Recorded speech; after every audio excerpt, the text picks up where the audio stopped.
What is up? What is up? YouTube, how y'all doing? Hey, we're gonna get straight into this bad boy right here. Don't forget, Uncle Mike started a new channel, man. Uncle Mike's Growth Formula. Sometimes I gotta remember the name. I gotta get used to it, man. Check this out, man. This video is pretty long, but it's packed with a lot of information. A whole lot of information, man. Make you go, Shout out to Jody. Jody sent me this. Shout out to you, Jody. She sent me this. MK Ultra, Vatican, and Stranger Things. What do they have in common, man? Hit that subscribe button. Hit that bell. It's getting hot in here. Going out with channel. I'm Ron Swanson. I'm here tonight with. Oh man, what, Ron? Hey, got him. This my man right here. Shout out to Ron. I'm gonna have to send you the link to this one, man. Ron, hey, miss you, man. Ron taught me a lot of things about doing YouTube. He taught me, you didn't see that, Ron. He taught me to have everything ready. Don't be moving around and doing crazy stuff. My bad, Ron. I hey, let's go, man. Let's go. An hour and a half. Man, I got his number, man. I know him on a personal level. He had the baby and everything. How the baby doing? Okay, how your baby doing? Max, let's go. And we're going to be delving into. Here we go. Going out with channel. I'm Ron Swanson. I'm here tonight with Max, and we're going to be delving into. I think what a lot of people sort of question is the MK Ultra, the symbolism in media, and of course these religious epicenters that seem to be plagued with nothing but conspiracy and a long trail of proven legal issues. Okay. But Max, thank you so much for being here. Can you just tell the viewers a little bit about yourself, who you are, what you do, and thanks so much for being here. Now I know why the video is an hour and a half long, because Ron can. Nah, shout out. I'll just mess with him. He got to see this, and I wanted to say that in the beginning because I know he's gonna see it. Here we go. Well, thank you very much for having me. Mm-hmm. I do interviews because it is important for everyone on the planet to understand what actually goes on behind the sscenes, because we do have the power to end it. But the first step is, of course, awareness. I myself have been the victim of, I know there's certain words I can't say, so let's see how to say this. Okay. Child transportation being given as a party favor out, torture. I was taken repeatedly to an underground facility in Rome. It did connect it with a tunnel underneath. There was a sort of like a magnetic train. It connected to the subterranean levels of the Vatican. So in the facility, I was put through many things, electric shock, isolation, extreme temperatures, like I would be put in a freezer. I had to witness the brutalization of animals and other children, including babies and adults. I was violated repeatedly. I know I can't say that word, the R word. You're doing incredibly well, Max. I just want to say you really are. Beatings, all kinds of psychological tortures, and MK Ultra type experiments. If you've seen the show Stranger Things, which I made a comparison on, that thing on Eleven's head, I've experienced things like that. And then I was also taken to this room that's well below the Vatican. So people seem to think it's where there's tombs. No, it's well under there. And in that room, I have witnessed babies and small children be sacrificed. There would be a ritual. There would be what you can call elites in attendance. The child is brutalized and then cut from here down with a very special ceremonial knife. There are chalices. The blood is collected. It is drank. This has a name which I can't say on air. It starts with A. And in these rituals, they are devoted to Lucifer. The Vatican is Luciferian, although they pretend to be Christian on the surface. I was taken to and put through many satanic rituals, some in the Vatican, some outside at different people's, very wealthy people's mansions. So some might look like a black tie ball, kind of like Eyes Wide Shut, what they portrayed in that movie, except they didn't show the children being brought in. Some would be on grounds, and they were the hunting parties. So you went and hid ran and hid in the woods or in the brush, and they had a lot of fun hunting the children. There would always be the sacrifice of at least one at the end of these parties. I have witnessed platters being brought out where the meat is a cooked baby. They eat flesh, they drink blood. They enjoy torture. They enjoy the most brutal types of things that they can do, things that I probably won't even share because it might traumatize the viewers. There are certain rituals that are done on boats, yachts, that are in the water because the law says there's a different law in water. And so they can easily murder after brutalizing the children. They like to chop up body parts, throw them in the water for the sharks. There are rituals that are called the ninth circle. Ninth circle referring to Dante's level of hell.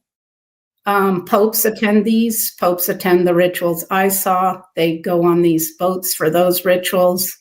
They're completely complicit.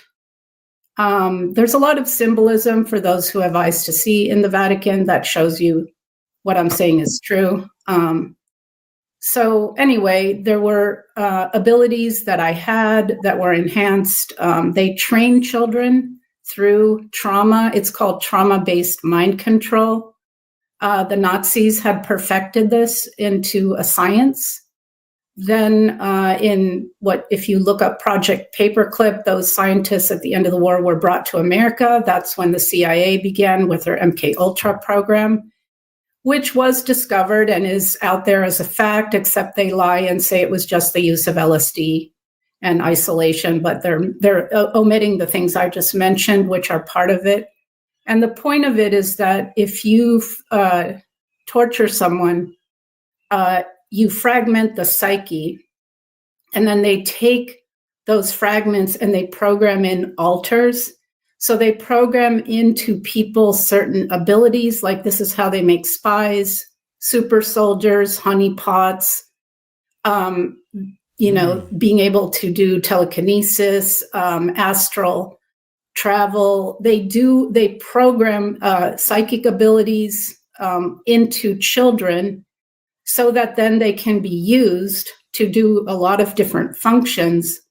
So there's certain triggers that will bring in an alter to do a task, but then the person doesn't remember it because their front alter, it's all very dissociated. So this is, of course, done deliberately. So that's just a little bit of that. I was able to get out when I was 18. I was in Italy at the time. I came to the United States. I changed my name. I got several degrees in psychology. I ended up working with people with trauma, initially within places like prisons, inner cities, things like that. Eventually, some of the memories that I had suppressed began to just bubble up and come out. So I did a deep dive in healing work. And then some years after that, I decided to start speaking out because this still happens to children today. There are about 3 million children a year that go missing, and they're being used in these ways. And I should mention that the Jesuits have worked closely with Mengele. So the Jesuits are mind control experts. The Vatican is kind of as you were telling me earlier, the Vatican is its own city-state, and that's correct. They're the mind control arm of the global cult. Okay.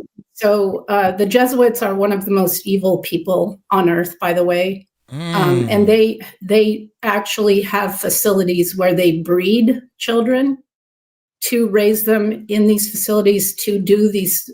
So in the Stranger Things show, the character 11 was a good example of a child that was bred. Children are also brought in there by their families. They're also kidnapped in various ways. So there's a variety of ways they get children, but some of them they actually breed. And that in that show showed that very well. And that's why when she left, she didn't know a lot about the world. There are actually children that are bred and raised underground and don't ever come up to the surface. It's terrible.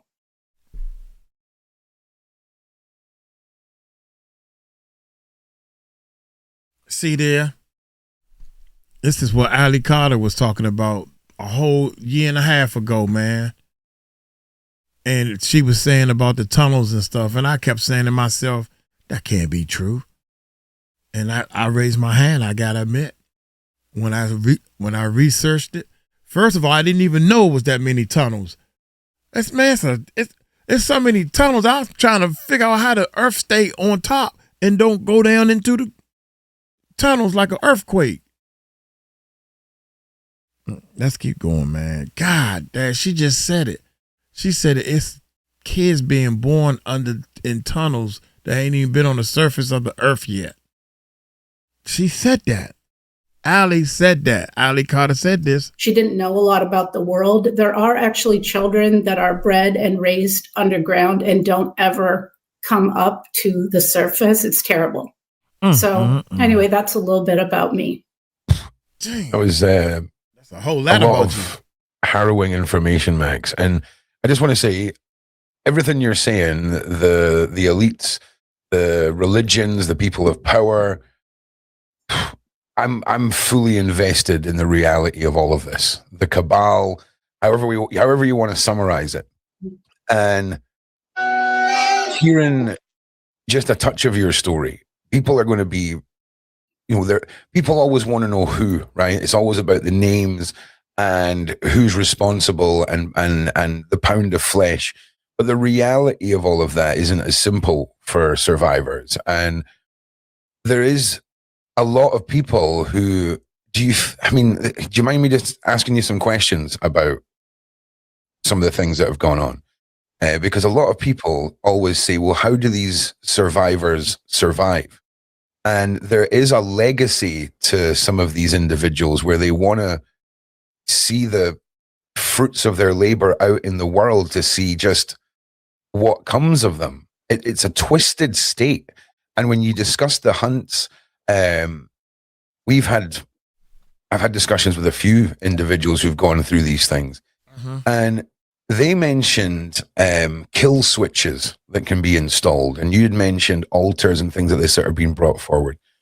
Have you had any experience where people have been programmed to unalive themselves on a switch? I had, I know I can't say the S word, but I had unalived programming put in me that would be triggered if I ever spoke out. So the first time I spoke out was to a therapist, and it immediately opened it. It was extremely powerful. I would actually drive to a train station near my house, go up onto the platform. It was this huge impulse, this voice in me that would say, jump, jump, jump. And the trains would pass by. And somehow I would keep my feet glued to the platform and not.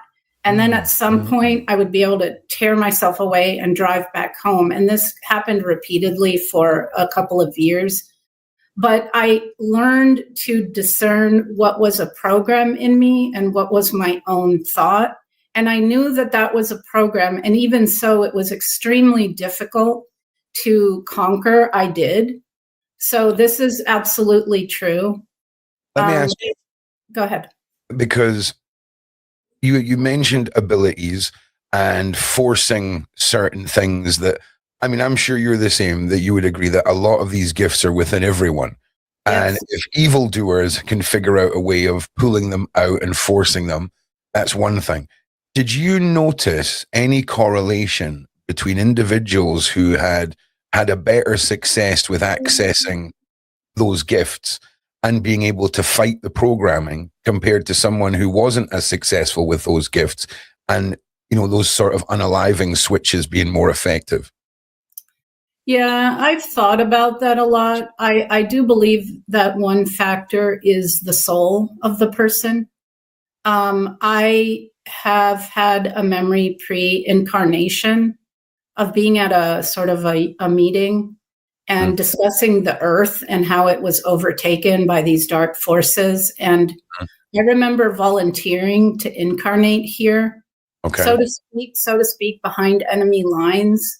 Because when you're outside, you can't interfere, but you can incarnate and then try and expose things from the inside. So that was my sense, that I chose to incarnate where I did, and I knew I would survive and be able then to use that experience to expose it, because it's us survivors that I think are going to end this by all the exposure all the things we're revealing. So I think one factor is the soul. Another factor is, many, many children perish. And so they don't care. They're looking for the ones that are strong enough to survive, because then they can be much more useful. And then if you think about it, if you survive, it's like if you become a black belt in a martial art, eventually all that training makes you kind of a super weapon or a superhuman. So I liken this to back in the Olympic times, when the Chinese or the Soviet athletes would win all the medals, because those kids were taken like by age 2 and super trained in their athletic ability. So they became at a higher level. Yeah. So basically you either rise to the occasion or you perish. That's pretty much the choice, right? So Right.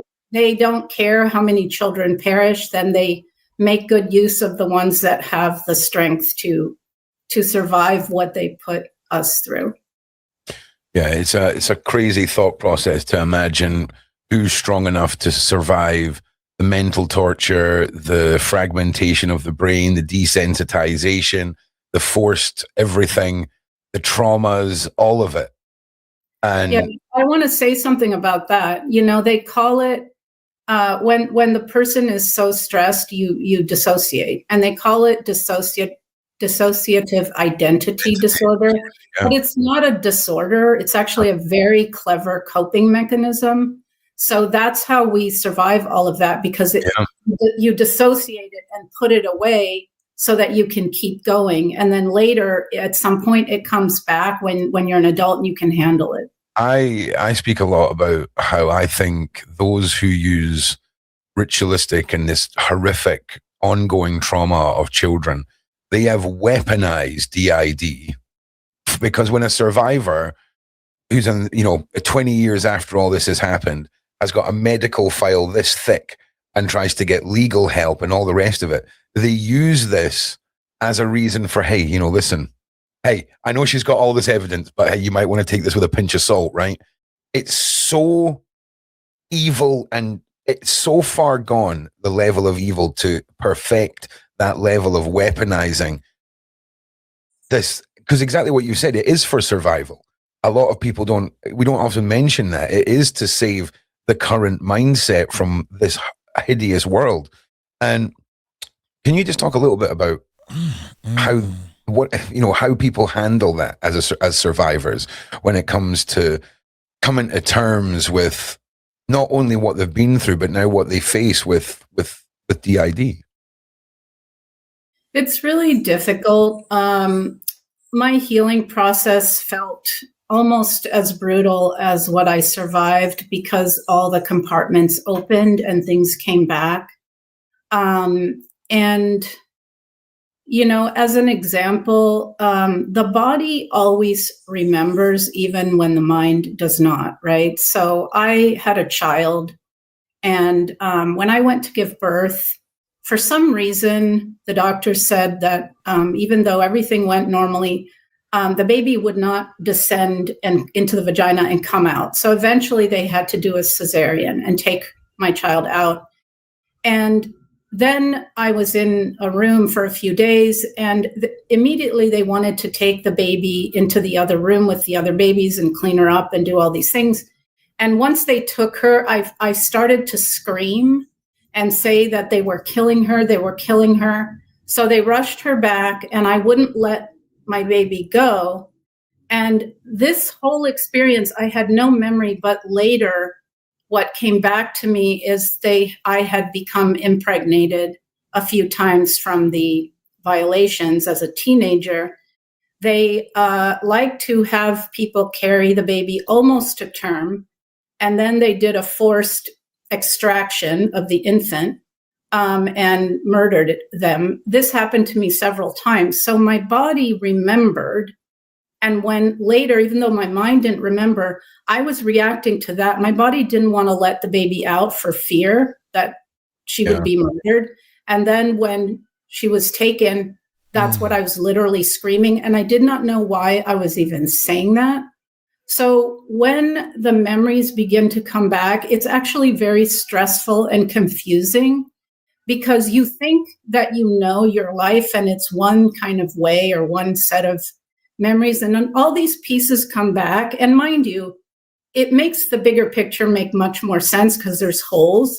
So the holes fill in and the puzzle becomes clear. But at the same time, it's very crazy making, because all of us survivors will at some point question our own sanity and think, are we crazy? Did I make this up? Is this even possible? And then, of course, like I said, the pieces fit and the evidence comes in. But it's actually really difficult. It's a very difficult process. Yeah, it's something that I think a lot of people quickly skip over in the survivor story. Whether that's, I don't mean that almost in a withholding the information. I mean from someone who's absorbing the story. I don't think we really have any idea of that milestone, and let me just bring you back. Because that was, I mean, it's a lot when you can see just how much you've gone through and where you've arrived at now, Max. It's so prevalent, you talked about the soul, okay, a moment ago. Do you think that, and this is quite deep, and I'm going to just sidetrack this, and then we'll come back to the MK Ultra in a second, right? Mm-hmm. Do you think that reincarnation and coming back has been something that modern religion has encouraged us to sway away from? Live your life, cross over, go to your place of rest, which then in theory would produce a lot of new souls. There wouldn't be a lot of older souls. Do you believe that we're seeing possible in individuals like yourself, where older souls are the ones who have managed to make it further when it comes to transportation, or it comes to the evils of the world, because your body reacted in that way, like you talked about with giving birth, because it remembered something. And when we often talk about the soul, we don't give enough credit to just how marvelous and wondrous it is. So do you believe that older souls are better prepared for dealing with this level of horror? Yeah, and so I'm going to reveal some things that I know, and some of it's going to sound a little out there. But so old souls, yes, but also souls that incarnate from other, let's say, planets or places in the universe. Off-world, yeah, off-world, of course. That are of much higher frequency. So are willing to incarnate in a very dark, low level, low consciousness, high density planet. So we may come from places where the consciousness is much higher. So so that's an age, I guess, of the soul itself, right? Now with reincarnation, there is something that, so you call it the cabal, I call it the global cult. They're Same satanic. thing. Yeah, let's go with it. Yeah, 100%. Global cult's fine. They have had so we're multidimensional beings, but they have put a ceiling on us and kept us in very low levels of what we are actually capable of. I agree. But they have technology that's on the planet, but also off the planet. Okay, so what has happened is they're very clever, and they have actually forced reincarnated us. So there has been a technology that's gone from the moon to Saturn. When I was a child, I see things with the inner eye, and I saw it as this gray veil over the planet. So they would basically, it was like a net. And so when you left your body upon death, they would say, go to the light, but it was a false light. And they would lure people there and then reincarnate them back into their system.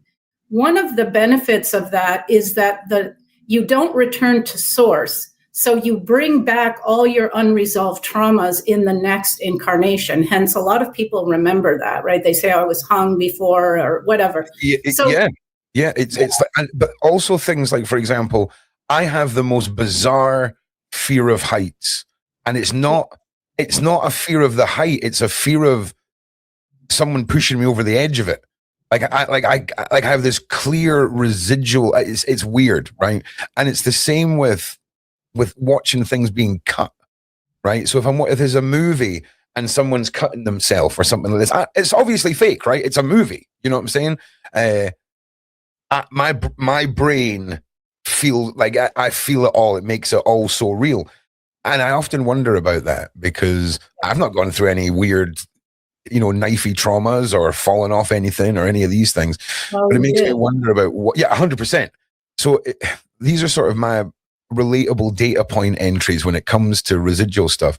And I just wanted to ask you about that because a lot of people in my circles believe the same as you and I, Max, and that there is a lot of wonder to our DNA that is off-world, it's on-world, and there's a lot of things that we don't get told. I'm sure Admiral Byrd, if he was still here and alive with us today, would have a few things to say about that ice wall and the last trip ever to that region of the world. It's not out of the realm of possibilities that humanity is getting to the point where it's laughable to think we got to where we are without anything interfering. You know what I'm saying? So let's circle back to the process of these individuals. You talked a little bit about farming, you talked about missing children, all of this. I've often said there's nothing better for evil than a natural disaster in a third world country. You know what I'm saying? Once you have all of these already partially documented individuals, now parents and infrastructures are gone. There's a lot of that. In your, sadly, in your experience, where were these children coming from? Like, was it mixing and matching? And again, I hate to break this down in such a way for you, but did you see different individuals facilitate different types of sourcing these kids? So was there street grabbers? Was there people that dealt with the families that were totally cool with all of this and wanted their kids to just be used by these monsters? Wow. And if so, how broad and widespread is the network? Well, the network is global, so it's everywhere. It's infiltrated. Governments of countries are the lowest rung on the hierarchy of this global network. And presidents, by the way, prime ministers, heads of state, they don't actually have any real power. They're puppets. They're actors on a stage, doing the bidding of the levels of the hierarchy above them. So to answer your question, so some children, like I said, are bred in these facilities. The Jesuits do this a lot. They will create an embryo, they will enhance it, and they will implant it into captive women. So in Stranger Things, and towards the end, they had a scene where they showed all these pregnant women strapped down. That is real. Let me ask you, are they seen as the higher investment or the low? So are they produced for regular fodder, or are those the ones who are investing in development? They're just a womb. They're just a womb. Okay. Yeah. So, for example, children are bred. They're implanted into captive women who are just a womb. And then when the woman gives birth to the infant, they're actually sacrificed. Okay. So that's one level of how they get children. Okay. Another level is through Child Protective Services, foster care system, medical kidnapping, which is pretty popular now. So they will bring in these kids. Another thing is wars generate orphans. So any kids that are in these kinds of situations will be fodder for this. And then there are bloodlines and families that are involved in the network. The network will have many levels. So whatever families are involved at local levels, at national levels, at higher global levels, those children will also be brought in. If you have probably heard this with celebrities, that they're asked to give their firstborn as a sacrifice or to trans them. You know, this is pretty common. So one thing I'll say is a lot of these important, quote, elite families, they will put their own children through these things because they will create these different altars. They'll literally be groomed for future leadership roles. That's the way that they do it. So there's a combination of all kinds of ways that children are brought in. It's really interesting that you bring the altar state as controllable versions that can manifest for control purposes. Now, just bear with my brain's not as educated on terminology and things like that. But that's what makes sense when people say, "Oh, they were bred to be in power." Well, yes, it always makes you scratch your head, right? Well, sure, but at some point you're going to, hit your mid-20s and go, I think I might be part of a bloodthirsty, sacrificial family and should probably do something about this. But when you imagine you've got the face, the brand, right? And then you've got the puppet masters behind, it's DID and using these altars to bring forward the person that is the one who's controlled. That's just put a massive piece into a puzzle for me, Max, if I'm being honest with you. You just sort of connected some of the dots for... I can tell you something else. So anyone who's going to enter any kind of global leadership position, so high up in any level of society, they will be put through a ritual first where they need to violate and unalive a child. What? That's filmed, it's stored. So there's blackmail material. That's another facet of the situation. And then there's also the facet that in rituals I've been in and seen, these people and people in Hollywood I've seen on camera, they literally say it. They say, "I've sold my soul to Satan." So they can, through rituals, take in dark entities to run them. So they will actually surrender themselves to be inhabited by a demonic entity. And they consider this a privilege. And if you think of all these people at the higher echelons, what they get out of it is fame, wealth, power, control. And because these people ego is their highest threshold, they've cut off their connection to the life force, to the creator. So that's their ceiling. And so they are willing to do anything. Human beings can be pretty easily corrupted. And so that's how they get people, through the blackmail or through the enticements. Did y'all hear that? Man, this is getting juicy, man. Y'all better buckle up your seatbelts, because we're going to fly at low altitude now. She said that's what, now we understand when they say they sold his soul to the devil. And in order to get these millions and millions of dollars and stuff, and the business world may be a little different, but 9 times out of 10, I'm thinking about the Will Smith, the Oprahs, the Ellen DeGeneres, Diddy, of course, Jay-Z, Beyonce, and they probably make them put in this trickery. If they figure it out. That's free promotion. All this craft. I'm just gonna say craft. Thing, human beings can be pretty easily corrupted, and so that's how they get people. Human beings can be easily corrupted, or through the enticements. Absolutely. And people often say, they can't all just be, PDF files and child predators, and they've all got together. Well, listen. Yeah, they are. If you're at a certain level, you've PDF filed. I can 100%. But you got to understand, some of these people are doing it just for money and power. Okay, they're so disconnected. And listen, when I started my journey on being awoken and all the disclosure and realizing my own capabilities, Max, there was a lot of my friends who were like, it's all about love. It's all about love. As long as you've got love, it's fine. And it finally clicked, Max, right? That evil, because good and bad has to exist, right? The wolf has to eat the stag, bad for the stag, good for the wolf. That's the balance of our world, okay? But evil, true evil, the things that you've witnessed and gone through, are only capable of manifesting where love is incapable of being. And people that want to blame it on demons and all these things, a demon can lure you to the things that you can make a bad choice to do. It's the free will and choice of man. Man is the only thing capable of manifesting evil, okay?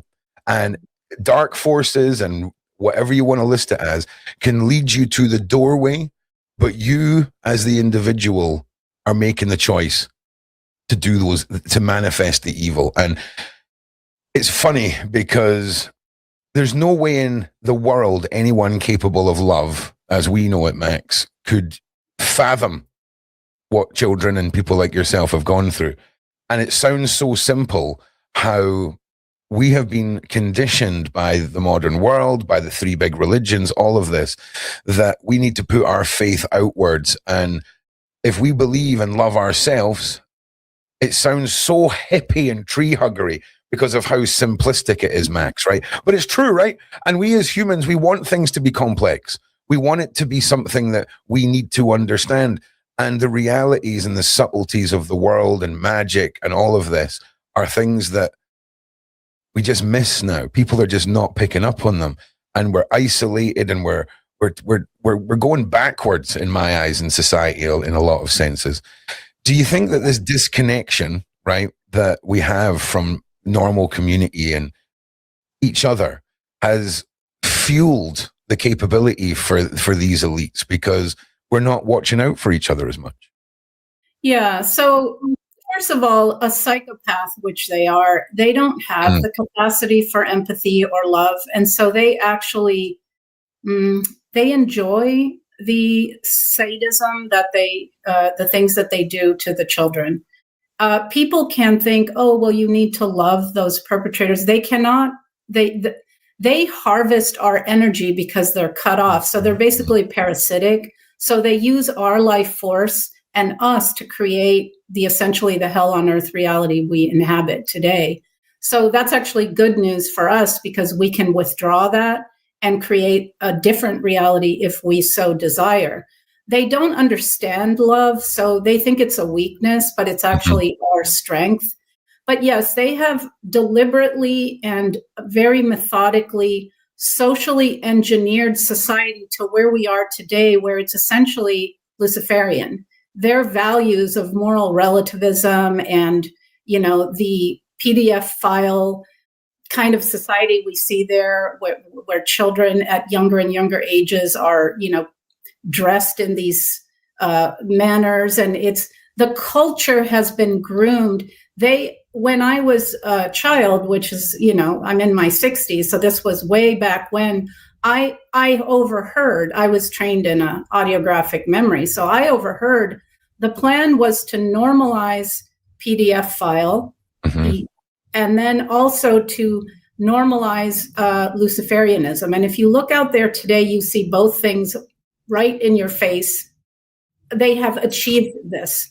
Yeah. And so they have slowly engineered us away from community, from compassion. And then that tech factor comes in, the smartphones and the wearable tech, and, the goal is, of course, to implant things now in the body. So it's merging us with machine and stripping away that. And then everything has gone from local to global, because with global, they can exert complete control. So now, people live in big cities are by design as well. We used to live in smaller communities. So we used to grow our own food. We used to make our own clothes. We used to be multi-skilled in many kind of normal life things. And they've slowly taken that away. The educational system has been designed. They did a study and found that like 90% of children are at genius level. Once they start school and graduate, there's only 2 or 3% left. That's designed to suck that creativity, intelligence out. So they do things very slowly, except for in the last few years, but they've done things very slowly, drip, drip, drip, drip, to engineer humanity into their values. So yes, humans have gone from community and love and, think of even something like sexuality. If you look at the 50s, there was a different way that exhibited itself. There was courtship. There was sexuality within love. It had a spiritual component, and the social engineer. They moved the Overton window to the point today. It's normal to hook up with someone you don't even know, right? So think of just how drastically that's changed in a few decades, and that's been done deliberately. So people think that culture is organic. I'm telling you, it's all by design. The different. Look at there's a Beatles album cover that you can find and look at where they have baby dolls with the heads off and slabs of meat. Okay. I believe it's Sergeant Pepper's Lonely Heart Club with Meet Me at Lesso and all of the black and white images in the background, right? Is that the one you're talking about? Yeah, all of these things have been engineered deliberately to get us to accept their way of living without us really knowing. It's called mind control. They've invested a lot in mind control through the education, the media, and then they've poisoned us, which is part of mind control. They poison the air with the things the airplanes spray. They poison the water. They poison the food. They put things in your body that are poison. It's all by design. Of course. But that tells me how powerful we are. And religions are designed, like you said earlier, to externalize that divinity and make it some man tells you and translates that divine connection for you. That's control right there too. That's mind control. So they've thrown, and then with the reincarnation trap. So they've really done a job of so much investment in reducing our consciousness, in mind controlling us, because of who we actually are. And if we can wake up to that, heal the traumas and wake up to that, then they're done. I agree. It's very much, there's a reason why we call them the 1%, Max. Okay. Do you remember that movie Ants, where all the ants became a massive ball and rolled together? Metaphorically, if we all stood on a field, okay, and it was the 1% versus us, it's over. It's over. And we're going home by lunchtime, Max. We're like all getting home for lunch on that day. Yeah. But it's the power, it's the illusion, it's the barriers, it's society, it's got to pay the rent, got to do this, got to do that. It's the structure in which we have been handed a society that forces us to be in a perpetual cycle. And when it comes to things of wonder and getting our problems solved, we're being told that ain't us. We can't do that for ourselves. We need the man or the priest or whoever, insert word here, that can fix it all for us.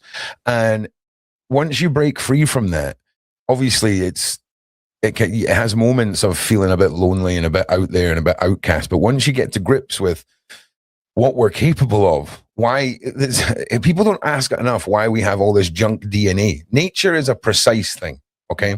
Nature is a very precise thing. And just wasting a whole bunch of time injecting junk into you doesn't really make a lot of sense. And a whole other discussion, it's a whole other podcast, but I believe that all the wonders of the universe centralize into Earth. There's a reason why we're the most distracting planet in our solar system. We've got birds, yo. Name me somewhere else with birds. our whole planet seems to be designed to keep us occupied and happy. Look at other planets. Good. Some of them have like lava rain, okay? Like that's not inhabitable. It's almost like by design, we've been encouraged to not leave, okay? Because of how incredible this is. Arguably, I believe we're a seed bank, Max, for if a species is dying out, they can come and pull that little bit of residual DNA. That's why some people are more one way than the other. And it's a great, vast topic. Do you think the world is getting ready now to fully comprehend what we're capable of? I think so. They have reset us many times, and this was the next one. But my perception is that this reset is failing and it's not going to happen. Instead of the Great Reset, it's going to be the Great Awakening. Yep, that's why I feel. That junk DNA is just things that have been manipulated to sever the true nature of who we are. Yep. But consciousness can reset everything. Because, see, they keep us in survival frequencies, right? Mm-hmm. That's the bandwidth that they exist in. But if we go to the higher consciousness, higher frequencies, we're actually out of their reach at that point. So doing your inner work and healing, learning the truth is light, right? That combination causes us to rise, and then those DNA strands that were manipulated will turn back on, okay? Yeah. And then it's game over for these people. So yeah, this is the next reset that they've done, and everything in history is a lie. It's starting to come out. People are starting to notice the pyramids, the excavated cities. No way they could have been built by what they tell us our history was like before. Right. The mountains that they call mountains are actually tree stumps of these giant trees. That's a whole other podcast too. I'll be honest. Wow. But this is what I'm saying. They've reset us before many times. And this was was to have been the next reset, but they're still lagging behind. And I don't think it's too late. I think the cat's out of the bag, and it's not going to happen. Okay. Let me circle back. Okay. If it's okay with you, going back to your story, what you went through. You'd said you'd made comparisons to Eyes Wide Shut, masks, robes. Can I ask you about symbology and iconography? Symbols that you'd seen, or writings that maybe looked odd, or anything like that. When it comes to symbols and identifying these groups, was there internal symbology, and was there symbology representative of the religious evil side of it, and also the collective group side of it, if that makes sense? So if there were a group of individuals from a country or a certain sect or whatever, was there subcategories, and were there symbols, and could we talk about that? Yeah, so in terms of the Vatican, they come from the Black nobility, which actually originated in what they call the Fertile Crescent, sort of Iraq, maybe parts of Iran. So that is... and so they... What did you say that was called, Max? What did you say? The what crescent? They come from the Fertile Crescent, Mesopotamia. That's where civilization began. And that's a whole nother podcast too, sure. The origins. But the Vatican is the Black nobility. They were very connected with the Nazis. So that symbol of the Nazi, and it's the black sun. So in Luciferianism, it's the inversion of anything that's of the creator and organic. So it's the absolute inversion. So the sun is a source of life. So their symbol is the black sun. And still today, many factions of global people belong to this black sun group. Okay. So by the way, the signs, when they said Black Lives Matter, they weren't talking about people of color. Okay. They were talking about themselves. Interesting. Yeah. So then there's other sides of the faction. They're called the Dragon line or the Dragon families. For example, the Rothschilds and people like that. And they're represented in many different countries. So there's factions of that in Asia. There's factions of that in the Middle East. They have different colors. And so these people, they're the sub factions of the global cult, and they all have their different symbologies. The thing you see in Hollywood where there's a covering of an eye, that's the all-seeing eye. That's what that means. Of course, yeah. It's on the dollar bill as well. There's all kinds of symbols, like in U.S. Congress, there's these symbols that are talk about binding. On the Pope's vestments, there are pedophile symbols. If you can actually go Google it. Oh, listen, we are well versed. I'll bring them up, but you're referring to the FBI's release of non-verbal identification symbols for PDF groups around the world. This all came to fruition round about the same time as the Clintons' email scandal and the indoor small tennis scenario, but which we can't talk about. But the symbols are real. And what I'll do is, if you continue talking, I'll bring up those symbols and I'll bring up some examples, including the one of the Pope that you were referring, Max. Yeah, the Pope on some of his vestments has the triangle within the triangle within the triangle. So that's a PDF file symbol. The more common vernacular that you will hear Hollywood people talk about is they'll invite you over for pizza. That's little girl. Mm-hmm. They will invite you over for hot dogs. That's little boy. Yeah. Then they have different ones for orgy, for, these PDF file people like their age, their gender, their color. They have their preferences. So they speak in symbols to each other. The butterfly, for example, is a symbol of the Monarch program, which followed the original MK Ultra. They use that because the Monarch butterfly transmits its knowledge genetically and generationally. Yeah, there it is, right there on the robe. Yeah. So this larger image here is one of the images that was released by the FBI. Here's an exact copy of the image that was released by the FBI here. Yeah. Obviously, I want you to look at this logo here, the two hearts. This is the Walls ice cream logo. Let's stop cutting the crap here. Right. Pay attention, y'all. Shout out to all my enders, but pay attention now. Grandma, this is for you. My new grandma, y'all. She knew who I'm talking about. Christine. Shout out to Christine. This is important right here, man. Those symbols, I have seen them on playgrounds and different things, and I think they're going to talk about that. So check this out. Look at it. Look at the robe and stuff that they doing. They already know. They know what time it is. And generationally, yeah. There it is, right there on the robe. Yeah. So this larger image here is one of the images that was released by the FBI. Here's an exact copy of the image that was released by the FBI here. Obviously, I want you to look at this logo here, the two hearts. This is the Walls ice cream logo. Let's stop cutting the crap here. Hands inside hands, hearts inside hearts. These are all identifying symbols. And you have this blatantly. It's in all kinds of corporate logos. Also, like the Google symbol is the 666. There's the other one is the Mason. It's like an apron. It looks like an envelope. That's another one.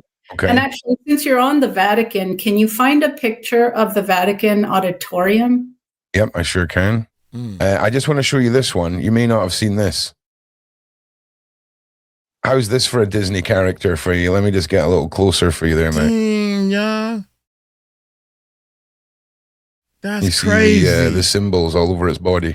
Oh, yeah, there it is. Yep. Wild.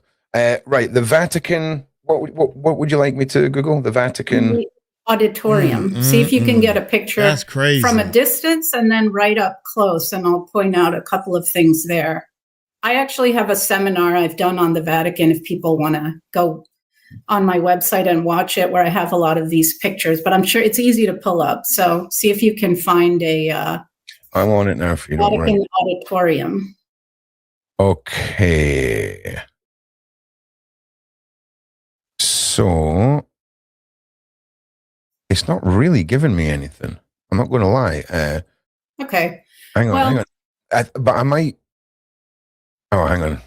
You're subject to my 5-year-old spelling capabilities, Max. That's one thing that will slow this down just a little bit. Just tell us where you're going with this whilst I look for it. So it might just take me a second. So just give me a second. So if you enter the auditorium and you're looking at it from the back, it's a serpent head. The fangs are on each side of the stage. Okay, I think I found it. I'm so sorry. Okay. Is it this thing? Yes. Okay, because makes a lot of sense. I mean, I'm looking at it right now. It wasn't until you said it looks like a serpent that I was like, it must be this thing. There it is. Wow. Now, if you can find another one where the Pope is sitting in his chair, it's the inside there, and see what's behind him. Man, no way is that what's behind him.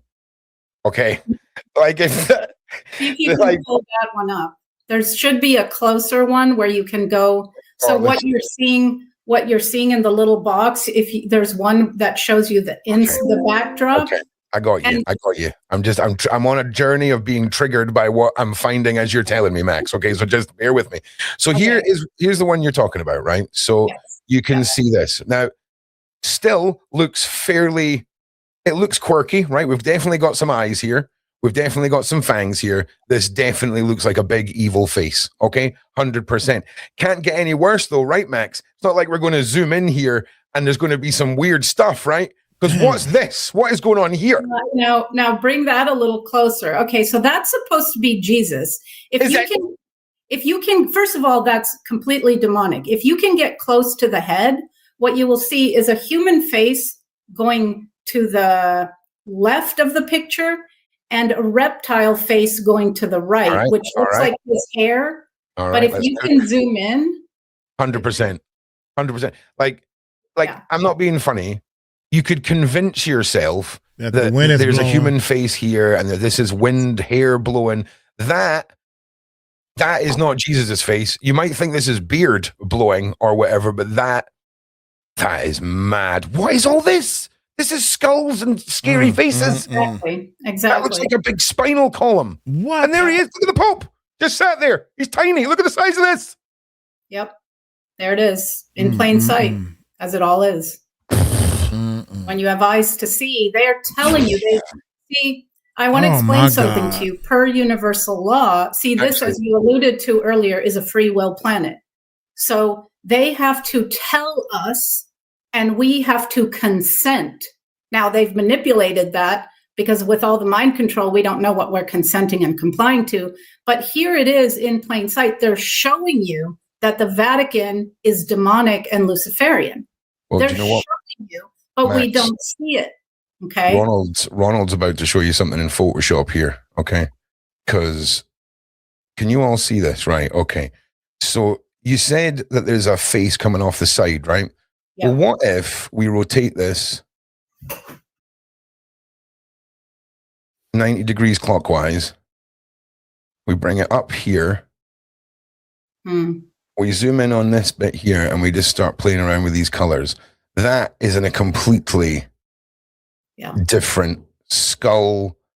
I don't even know what that is, but that is some scariness coming off there. It's a reptilian. It's some scariness. I'm down with it being reptilian. I can actually see the big eye socket here, the lower jaw. You could even argue that they've got reference to the third eye just here. Wow. Well, they have reference to the third eye on the staff of the Pope, it's symbolized by a pine cone. So they know the importance of the third eye. There's also a big pine cone sculpture in the courtyard in the Vatican Museum. So the third eye, here's 4 things that when they work in tandem, completely calcify the pineal. Fluoride, glyphosate, aluminum, and Wi-Fi. Glyphosate, did you say? Yes, it's what they spray on the wheat. In America, it's all the bread has it. Oh, wheat. I thought you said the week. I I was like, wait a minute. There's like a big line of people just lining up to get some the wheat. American accent. Sorry about that. No, it's okay. No, I know your bread's a bit mad over there. There's been some. Yeah. So think of those four things: the aluminum that they spray over us all the time in the things, the food that's sprayed with the glyphosate, the fluoride that's in the water system, and the Wi-Fi that we all live within everywhere we go. Those four things alone harm the pineal, but in concert, they do a good job of taking it offline. So what is the pineal? The ancients knew about this. They drew it. It's an Egyptian art. It's a physical part of the brain. It's inside. It's the eye that looks into other dimensions. It's the third eye, right? So it actually, interestingly, has photoreceptive cells, even though it doesn't get any light directly because it's buried inside. And that has a cornea, right? It's got a cornea and a lens, right? People don't.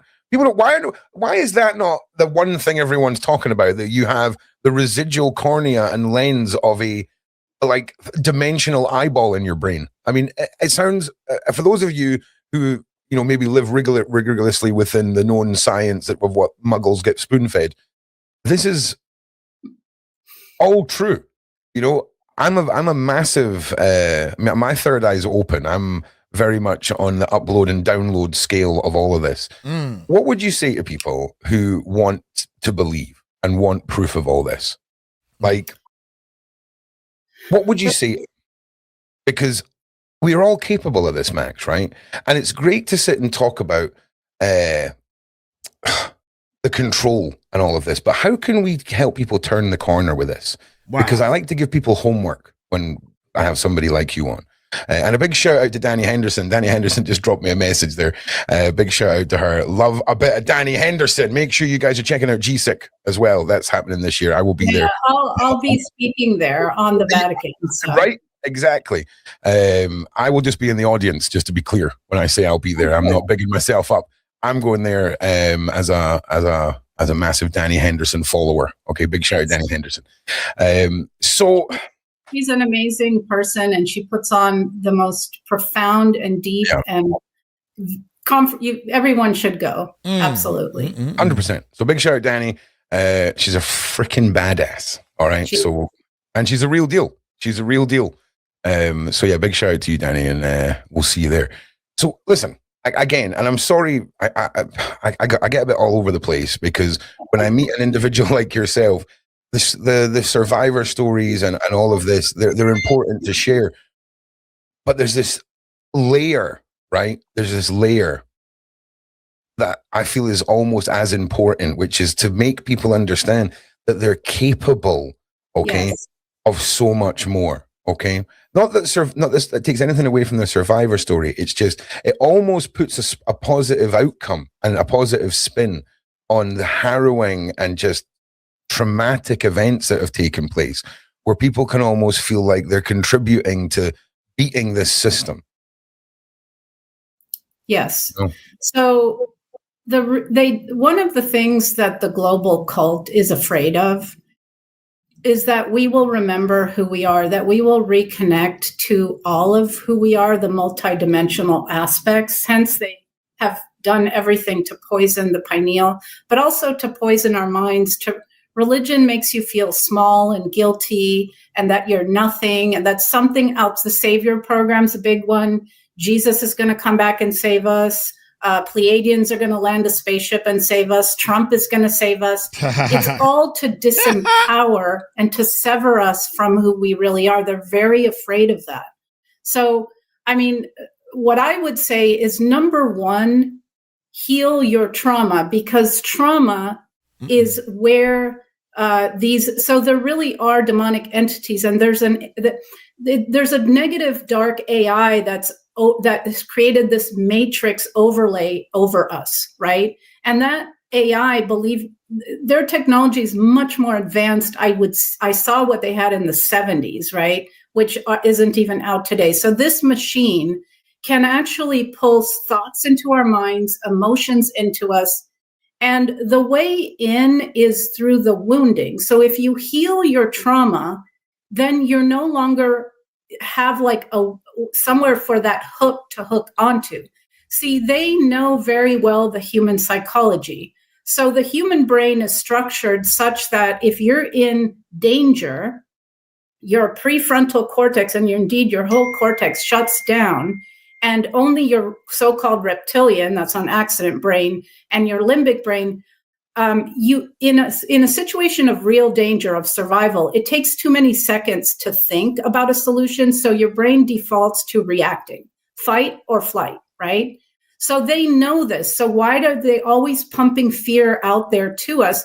It's to take the thinking, rational, critical thinking part of the brain offline. So one thing to do is to heal your traumas so that you're not always in fear, because you're not thinking at that point and you're not choosing your response, you're reacting. They always want us in reactivity because that's how they control us. So if you do your inner work, and that involves therapy, that involves meditation, that involves exercising this vessel that your consciousness is inhabiting, feeding it the cleanest food you can find, sleeping enough, the basic stuff, being outside. If you're in nature, you harmonize to your organic frequency. When you're in the frequency fence they've built around the planet, those frequencies are deliberately destructive to us and unnatural. So you can do all kinds of things. You have to make your physical vessel healthy. You have to do your emotional work, and you have to do your mental work. So you have to unlearn all the programming that they've taught you since you were born on this planet. Your parents were programmed and they passed it on to you. They didn't know. Yes. Your educational system is to program you. The media is to program you. Hollywood is to show you a reality that programs you. So you need to become aware and deprogram and then learn. There still are amazing books out there. There's knowledge. Listen to survivor testimonies, because we were in the nitty-gritty and we can tell you some things, right? So deprogram yourself, learn, go find the real history, put it all together for yourself, and that's how you will raise your consciousness. And there's a fine line. So you need to know the ugly truth of what they're doing, but you also need to keep your focus on what you want to create. Because the way I see it, this system, this satanic system, it's actually crumbling right now. There's holes in it. It's coming down. So we need to build a different system in its place. And the solution is to go back to local, take it away from global, go back to local. I read an article about a guy somewhere, I think it was in the Bronx in New York. He lived in a food desert area and he had a front yard. So he tore it all out and planted different produce, different plants, tomatoes and broccoli and whatnot. And then he encouraged his neighbors to come and tend to the garden, and everyone ate. That entire local neighborhood ate from his garden.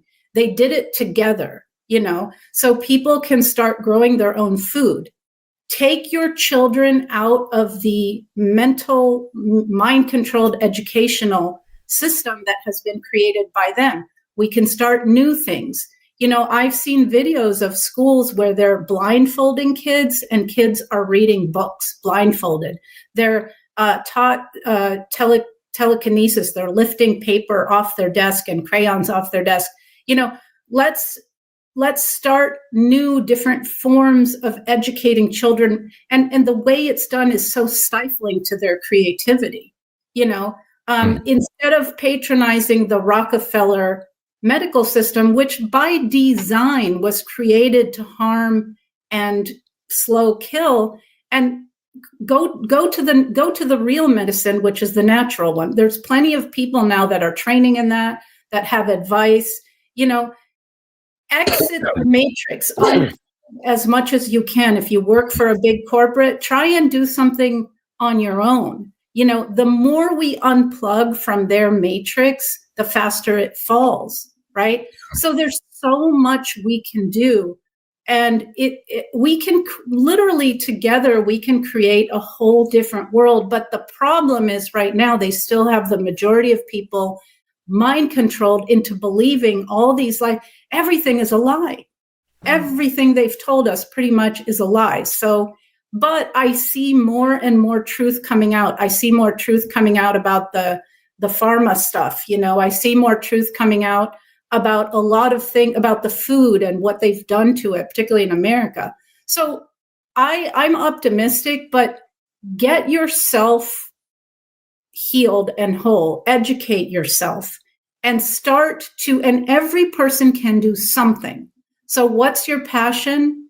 Do something that can help change the global situation.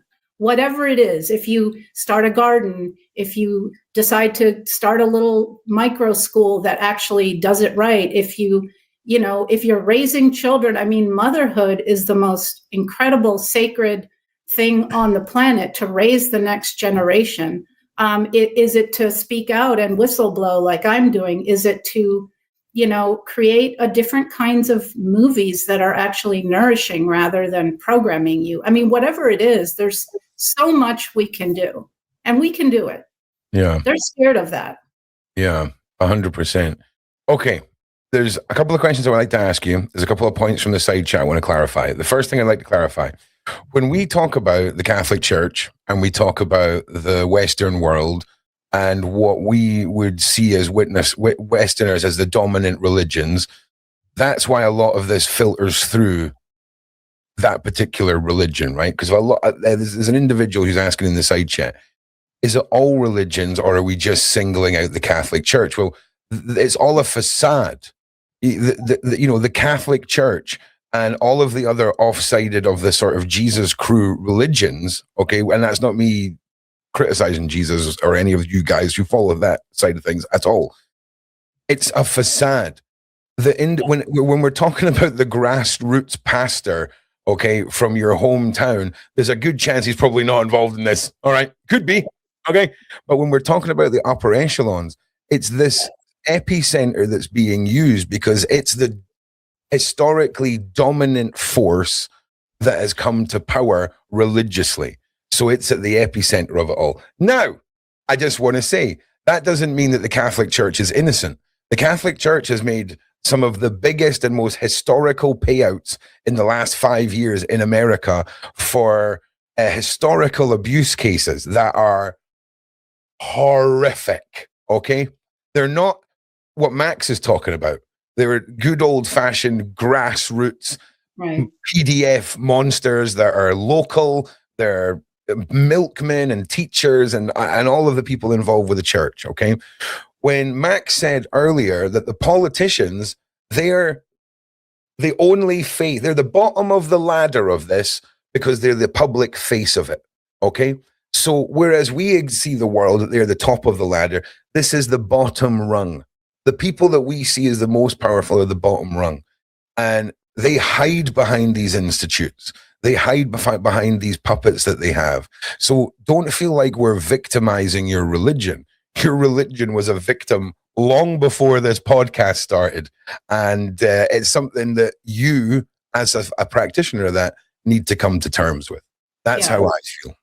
Yeah. And, no, absolutely. What religion gets right is that we have a connection to the divine. There's divinity in us. It's that spark of life, right? But what Satanism does is it takes everything real. The best formula for mind control is to take some truth and then add some distortion, and then they repackage it and they put it out. So in my view, from what I have experienced and from what I have studied, Jesus, who I call Yeshua, was a real human. He was a freedom fighter. He came here to fight Satanism. He did not like religion. He was Jewish. He did not like religion. He disavowed it. Okay. He taught how to achieve that high consciousness I'm talking about. He was able to perform miracles, but they're not miracles. We all actually can develop these abilities. So he was able to manifest, for example, many loaves of bread from one. That's actually doable once we get to that level. So he had achieved a certain mastery. He studied in Tibet, in Egypt, in India. He taught how to develop yourself, how to save yourself. And so what did they do? So the Bible was written 325 years after he died. It was commissioned by Emperor Constantine because the Roman Empire was fraying at the edges, and a religion to unify it was a good idea. But most of Jesus' teachings didn't make it into the Bible. They cherry-picked what they put in there. So they took a real person who came as a freedom fighter, and they inverted his message into one of obedience and control. And think about this. They took this man, and what's the symbol that people worship? It's him tortured and dead on a cross. That's not an accident. Wow, that's deep. That's deep. I actually raised that point a couple of months ago in a podcast, because I've always asked this question. Evil. The God at the center of the Christian faith, he's kind of famous for being very kind of, you make your own decisions. It's all about the free will and not interfering. Well, it all kind of falls apart for me, because was it Mary's free will to have that baby? I don't think it was. I think he made a decision that he was going to impregnate that girl with his son, and then decided to make no more interfering on the evils of the world. That's a lot to unpack when day one of your faith, the whole foundation of it falls apart a little bit. Because Jesus was an egalitarian. He had, Mary Magdalene was his partner. He had female. Okay, but the church has to strip it all out. So to reduce women, look at every of these, like you said, monotheistic Western religions. The women are omitted from it. Jesus would not like that. Okay, that's not what he stood for. So it's been distorted. That doesn't mean that you shouldn't get together with a group of like-minded people and do good in your community. It's not the people at the lower levels of this that are the problem. It's the top of the hierarchy. Correct. But you have to look at where the twist is and where it's disempowering, and then unhook from that. So I'm not saying God, if you want to call it that, does not exist. Neither am I. 100%.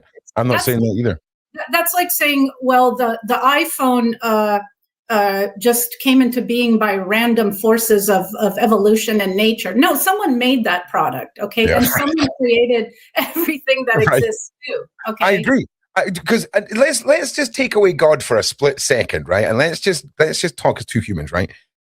Endless space is more confusing to me, Max. That we're just sort of like, okay, it just goes on forever and ever and ever and ever and ever and ever. That blows my mind as the fact that as a topical discussion that no one's talking about, because it does blow my mind. But when it comes to what you were saying about Jesus, I agree. I mean, he was exactly as you said. He was a very powerful individual.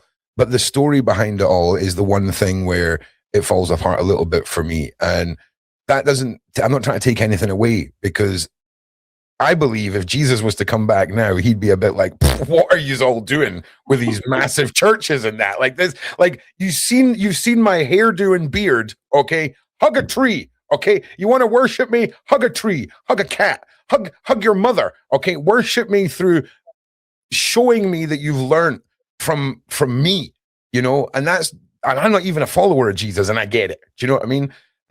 But look, I feel like I kind of pulled us away from the Vatican a little bit quickly. I kind of triggered myself looking at this. So can you sort of circle back to this? Because I feel like I kind of interrupted you. Then we segued. I've been waiting for a moment to kind of pull us back into it. So this is very obviously a big, scary serpent head, Max. Like, also, this is the outside of it. I wanted to show this, okay? Because, there's no way you can put this little thought to the outside of a building, and then the inside of it turns out to look like a massive demonic snake head. It's right in front of us. I'm going to shut up, Max. I'm so sorry. Please continue with what you were saying about this, please.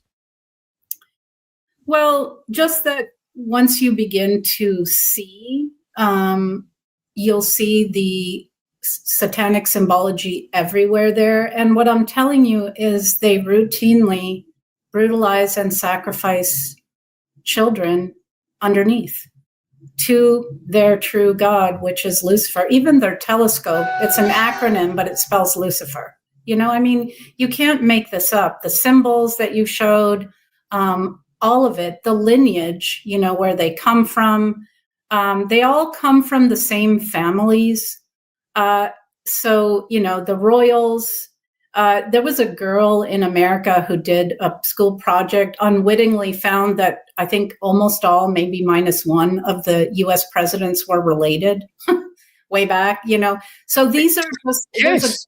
there's a group of people that runs the world, and they call themselves elites. I'm just going to say this, and this may sound fantastic, but if you visualize the hierarchy of Earth as a pyramid, the people at the top of the pyramid are not human, okay? But they at some point bred with humans. And if you look at Greek mythology, all mythology is telling you real history. The demigods are the result, right, of the gods mating with human women. Yep. So this, they created a level of humans to, you know, because they would come and go off the planet to kind of control things. And these elites don't mix their bloodlines. They're very proud. They think that they're special because they're hybrids, okay? So these are the people that run the planet and are, you know, the stewards of the ones above them that are not human. Yeah, and I'll be honest, it's easy for us to look at this and go, oh, it's a bit snake-like. That looks like a big, scary reptilian alien. That's what that looks like to me. The widespread eyes and the mouth and the fangs and the big dominant forehead coming up. Whatever way you interpret this, doesn't look very holy. I'm not going to lie. The stained glass windows look all right, but the rest of it's a bit mad. And that's the first time I've seen this. And I don't understand why this is the first time I've seen this, Max. You know, I can't imagine it's because they're not shoving it in people's faces on the internet very much, because they'll go, why does that look like a massive lizard? Yep. Well, you know, there's a combination of, so for example, one of the ways they do disclosure is through TV shows and movies. So The Matrix, Stranger Things, Blacklist, Fringe, et cetera, et cetera, et cetera, The Simpsons. So they have to tell us, but they do it in such a way that that we don't notice. And with us survivors, what they hope is that people won't believe us and will think that we're crazy, and they can't believe that such things as I've described, the level of brutality of what they will do to children. People can't fathom it because, well, we have a heart and we're human, but we have to remember these people are not. They're not. They don't have the heart online. And so they just hope that everything that comes out will not be believed, and, you know, then add the mind control and add that they've actually made the people that the normal human worships or looks up to are actually the worst people on the planet. Yeah. So they've inverted everything. Yeah. And another thing, and I'm sorry to take you down this road again. In fact, you know what? Hang on. Let me just take a note here. Hang on.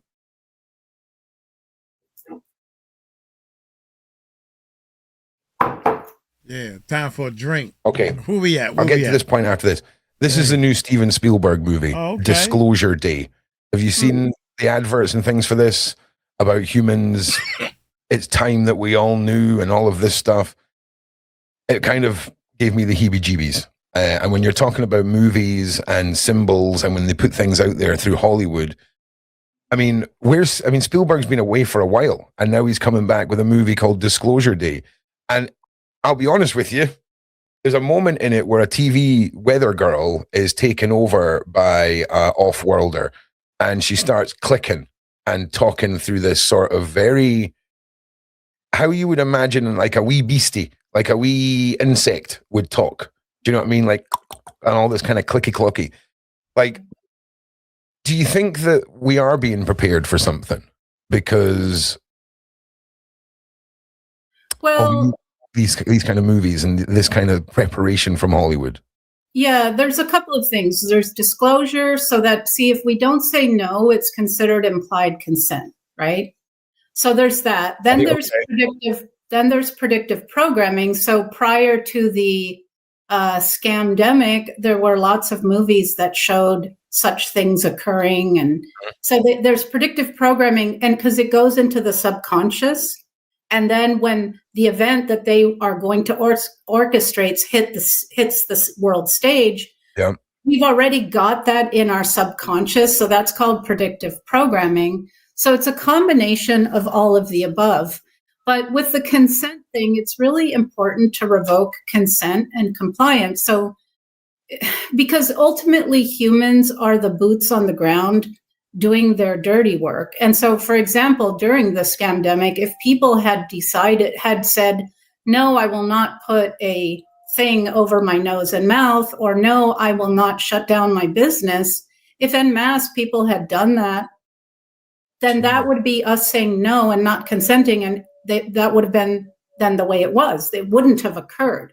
So we consent, and for example, even with something like voting, I don't vote because that's consenting to the system that oppresses me, and I do not give it consent. And I know that each character is just different characters, but they're all run by the same people behind the scenes. So Uncle Mike don't vote either, baby. I'm letting y'all know. At first, I was ashamed of it, but I still didn't vote. When I went to vote, just to let y'all know, the first time I ever voted, I was scared in my life because, they tell you things like, well, your vote could be the one to decide. My vote? And I don't even know these people. I don't know the difference between Democrat and Republican and all this other. I remember pulling the curtain back, asking my father, Dad, you told me who to vote for, but what about these other people? They wouldn't let you out until you got to push more than, you don't just say Hillary or Trump, Obama and this person. You got to vote for all this other stuff. And I'm letting y'all know, man, that thing scared me. I was like, I don't understand this whole thing. I just want to live my life and I don't want to be a part of this. So what ended up happening was the next year I was like, well, you don't have to vote if you don't want to. Good, I ain't going to do it. Then I was like, oh, we have a choice. Now here come the black people. Here come the race card, right? Our ancestors fought for and died so we can vote. No. They fought and died because we didn't have a choice. The answer was no. We never had a choice. Now we have a choice. And then people tell me, and I know, man, I had to break this down real quick.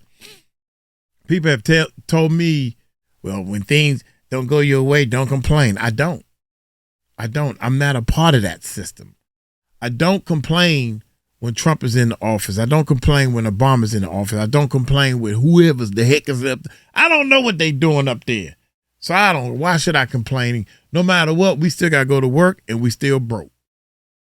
Comprende? So what? Complain about what? I don't complain. My mom complains. Oh my gosh, she complains. But she sit right on that couch and complain. Love you, Mom. Here we go. So she says she don't vote. Wow. There's a couple other people that stand out and say they don't vote. And every time I say it, the people around me, they all jump on me. You should do it, and you don't do it. And then I'm like, so let me ask you this. Then I start asking them questions. And I know more about politics than the people telling me I should vote. They don't even know. Why should I participate in this system that 90% of the people, I'm just using that number, more than half of the people that vote, they don't even understand the system. They just robots. I voted. You got to take time off of your job and get in your car and spend your gas to go down and stand in some line that they're going to lose the tickets, to go vote. I'm trying to figure this out. Why we can't just vote online? Like posting a Facebook or Instagram. Why we can't do it that way? I call you back. People had said, no, I will not put a thing over my nose and mouth, or no, I will not shut down my business. If en masse people had done that, Yep. then Check this that out. would be us saying no and not consenting, and that would have been then the way it was. It Mhm. wouldn't have occurred. Yep. So we consent, and for example, even with something like voting, I don't vote because that's consenting to the system Come on now. that oppresses me, and I do not give it consent. And I know that each character is just different characters, but they're all run by the same people behind the scenes. So they like, part of mind control is binary choice, left versus right, blue pill versus red pill, this choice or that choice. That's part of the mind control. So I know that the characters that I would be given to vote for are all working for this cult. So I don't vote because I don't consent to that system at all, for example, right? So that's a way to withdraw consent. The other factor is some pilot is flying the plane that's spraying the noxious stuff on us, right? Bill Gates isn't going to go fly the plane himself, okay? So they need us to do the dirty work. Some doctor is getting a bonus for those things that they're putting into children that, maim and kill them. So some teacher is teaching the new sexualized curriculum in the schools that's damaging little children, right? Somebody is always doing, anyone who goes and bombs innocents in another country is doing, they need us to do the dirty work. So if people en masse just withdrew from doing that, it would end right there. I know people are, and they've set up this system of poverty and scarcity, and you have to because you need a paycheck. Honestly, that's a whole nother rabbit hole. But why are we paying to live on our own planet where every resource is free? This is ridiculous. It's got to be. Oregon, I used to live there. In the state of Oregon, it's a felony to catch rainwater. And I just recently read an article of a guy. A felony? He had built these tanks and he had collected rainwater, and he was arrested, and his tanks the water was confiscated. Oh, my God. Who owns the rain? Who owns the land, for that matter? Who owns the water? So you get to say, anyone in the UK who's been putting up with American commentary saying that over in the UK people are being arrested for social media quotes, at least you can now say, well, in America people are being arrested for catching water. Okay, it's just as mad. Okay, so if it's okay with you, do you mind me circling back to some of the stuff that you went through? There's a couple of points that I'd like to ask you about, if that's okay. And the way I want to segue into this is, you spoke about people not being able to deal with these things, right? The public, right? I've described it as when you put your hand over a candle, eventually your brain pulls your hand away, right? This topic is the conversational flame that most brains pull away from. And I sadly have become an expert in the subcategories of PDF files. Okay. There's a meme. I just wanted to make camping videos. And that's what I came to YouTube to do. And here I am 7-8 years later. I've done a couple of documentaries. I've went deep into some of these subcategories. And you learn that the conventional abuse that people think of sexual abuse, okay, when a normal person hears that, they go to an imprint in their brain of what they would associate the word sex with, right? And we can kind of not imagine, but understand what that terminology means, if you get what I'm saying. But there are individuals out there who believe kids can consent, and it's all they're the child lovers. That's your people who, in the UK, you had a group called Pi. They wanted to get the age of consent changed to 4. Okay, that's those kind of people. But I released a documentary called Hurtcore about individuals who it's about the destruction and suffering and the slow torture. There's nothing conventionally sex about it at all. And we recently seen a statement from a man called Sasha, who has come forward as an unconfirmed and alleged Epstein survivor. And he talks about very graphically this exact subcategory of individual where if you're beating the living life force out of a child, that's the most innocent form of destruction. And that mindset, the torture, the abuse, the breaking, the murder's too light a term, okay? It's too light a term to say that, like, it's too light a term, okay? Murder, let me try and give you, in my eyes, murder's when someone scoffs down their meal and it's over, right? This is a long 12-course tasting menu, okay? Yeah. And I don't know how to repackage this for people. You can't repackage the individual who gets their mental gratification, worship, whatever, through suffering and destruction. And you witnessed and went through a lot underneath that Vatican in that area, right? And there was a lot of things that took place where you witnessed unalivings and the brutality of it all. How prevalent was the physical torment within this group, the torture and the physical suffering? How big a part of it all was it for them? Oh, daily, all the time. The violations can occur with body parts. They can occur often with crucifixes. They can occur with any kind of object. They will actually cut, like, say, a hole in the thigh and use that to. Yeah. I mean, we don't have to go into detail. I don't want to go into detail. Yeah. It was just acknowledging that. This is a constant thing. Yeah. It's a constant thing. And it's hard enough for people to get their head around normal PDF files. How messed up is it that we have to refer to one category as normal ones? Do you know how mad that in itself is, man? Sorry, I get really triggered. Okay, Ron is very passionate. You should, honestly. Right? I'm glad that you. The normal ones, right? The ones that just think kids can consent, right? That is the tip of the iceberg. That's okay, true. And it just gets so much worse, and people want to ignore it, Max.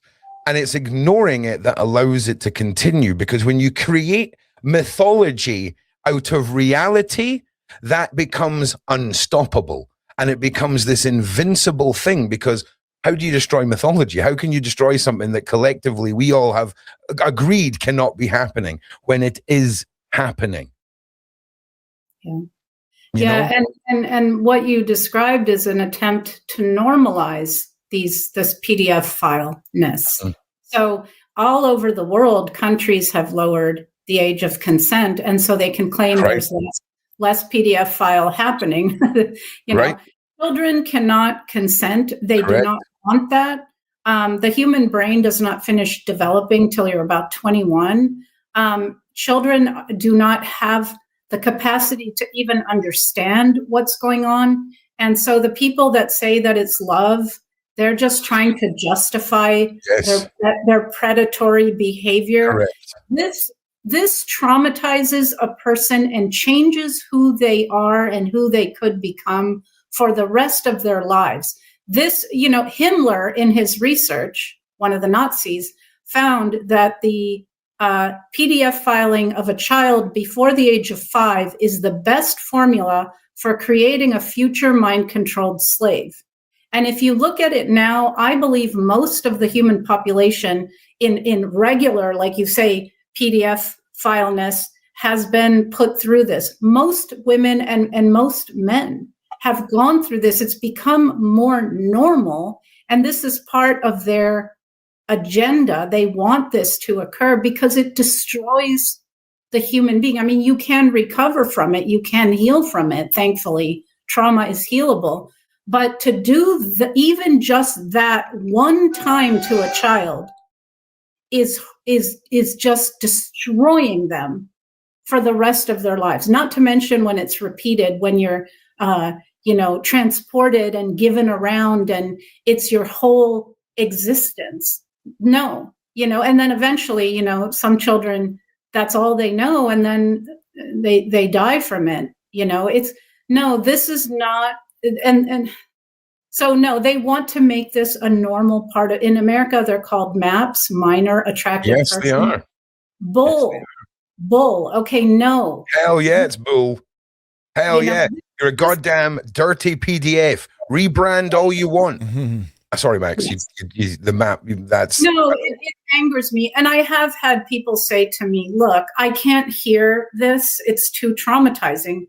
Well, that would be like walking down the street, seeing a grown man pedophiling a child in a corner in an alley and seeing it and walking by because it's too stressful. You know, right. I'm sorry, but what about the children that are going through it and actually experiencing it? It is our responsibility as adults to protect all the children of this planet.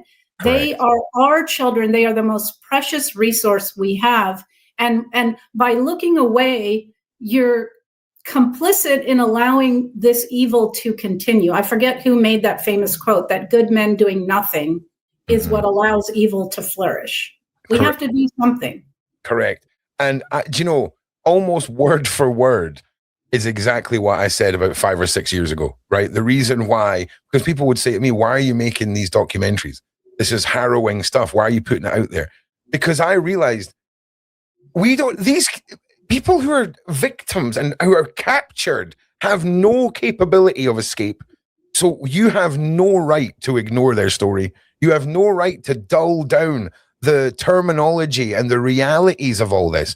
YouTube want to make us this into some sort of palatable discussion with PDF files and transporting and all the rest of it. It's dumbing down the seriousness of this. We're creating an entire generation who are hearing the word R word and PDF file because this is where they're coming to be handed their freaking thought process. And it's scary, but also people, I really think more and more people are stepping up to the plate now, Max, and they are educating themselves. And it may be through formats where everything is really, you know, they've taken the traumatic story and they've maybe whittled it down to the most palatable PG-13 version. But people are wakening up to it, and it's a horrible thought that we're ruled by these satanic. I need to get the bleep button. Right? Okay, those people. Yes. Because it's easier to be in denial about it, Max, right? It's easier to go, oh, well, that was a fun podcast with Max and Ron. Delete all information because it's easier. It's the human condition, the human mindset has been reprogrammed that it wants the road of least resistance. And this is one of those roads where ignoring it certainly is the easier road. But for people like Max, for millions of other individuals around the world, it's not only what they have to deal with, but what they're living with right now. And we, the rest of the world, have no damn right to shy away from the realities of this. It's in no way here to glorify.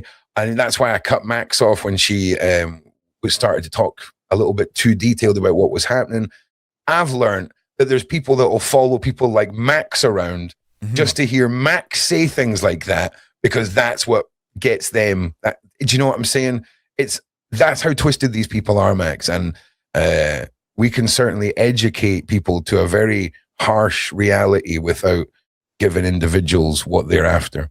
This has been kind of amazing, Max. I did not really expect us to go down the roads that we went down tonight. And I would really like to continue this maybe some point in February, if you've got time, because I think this is a really good start point for people who maybe have just had a rude awakening, or who are people who have been waiting for me to talk more about this subject. And if you're watching this and you want more of this disclosure, this the real realities, scenarios, situations, stories, sorry, leave a comment, leave a like, share this out, because this is where my passion lies. And people like Max need to be heard. Their stories need to be pushed out there. And you guys are the ones that make that happen. So is there anything else you'd like to tell us, Max, as we're winding down this? And obviously GSIC, but anything else you've got coming up, let us know.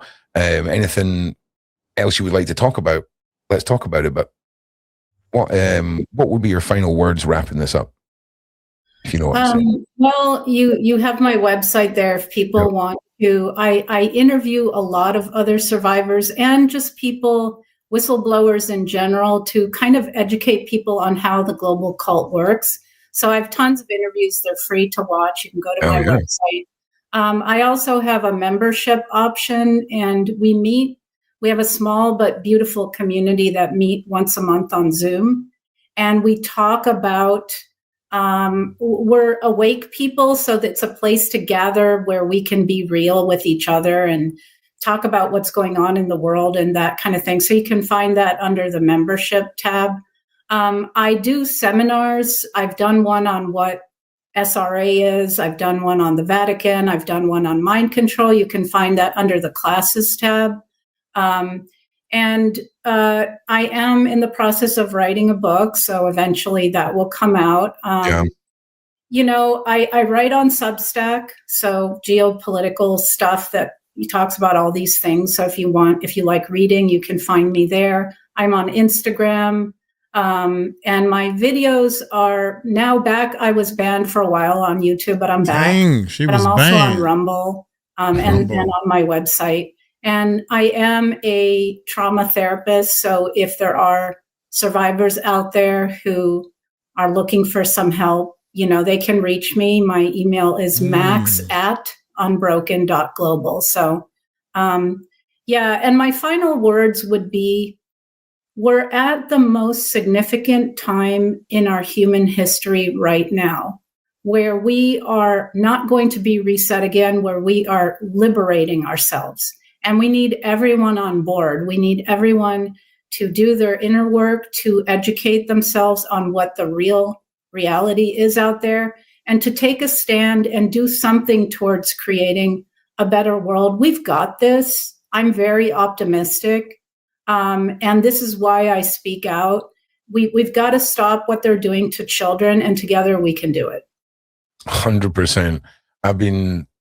I'm fully on board. I have been for a long time with exactly what you said there, Max. I think everyone can stand by that. We'll see you again, Max, because this has been truly just an incredible introduction to yourself, the journey you've been on, the work you've done.